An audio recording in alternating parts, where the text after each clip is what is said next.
చాలా స్పైసీగా, టేస్టీగా, నోటికి చాలా రుచిగా ఎట్లా వండుకోవాలో తలకాయ కూర చూసేద్దాం రండి. ఎంత ఈజీ ప్రాసెసో అండ్ తింటే కూడా చాలా టేస్ట్ ఉంటుంది. తలకాయ కూర చాలా స్పైసీగా ఉంటే ఎక్కువ టేస్ట్ ఉంటుంది. ఎట్లా చేసుకోవాలో చూసేద్దాం. ముందైతే కేజీన్నర తలకాయ కూర నేను తీసుకొని కడుక్కున్నా. నూనె పోసుకొని స్పైసెస్ అన్నీ వేసుకోండి, ఇలాచి అవన్నీ కూడా.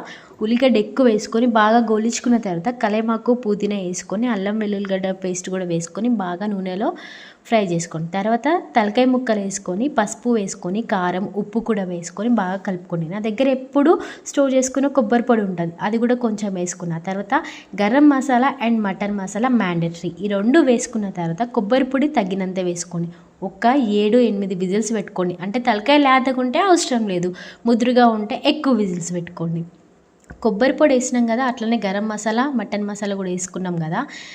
ఎక్కువ దగ్గరికి చేసుకోండి. మరీ మీకు ఎక్కువ గ్రేవీ కావాలంటే కొంచెం టమాటా వేసుకోండి, నాకు అవసరం లేదు కాబట్టి వేసుకోలే. ఫస్ట్ ఆల్రెడీ కొత్తిమీర వేసుకున్నాం, తర్వాత పైనుంచి గార్నిషింగ్ కోసం కొంచెం కొత్తిమీర వేసుకుంటే ఆహా ఏమన్నా స్పైసీయా. వేడివేడిగా ఉన్నప్పుడు వేడన్నంలో వేసుకొని తింటే ఏమన్నా టేస్ట్ ఉంటుందా. ఇంత స్పైసీనెస్ యాడ్ చేసి కూర వండితే మాత్రం తలకాయ కూర స్పైసీగా ఉంటేనే టేస్ట్ ఉంటుంది. అబ్బా అట్లా వండుకోవాలన్నమాట. సరే కానీ నచ్చిందా మరి ఇట్లా ఈ ప్రాసెస్, నేను చెప్పిన ప్రాసెస్ అయితే ఇట్లానే ఇదే విధంగా మీకు నచ్చితే మీరు కూడా ట్రై చేయండి.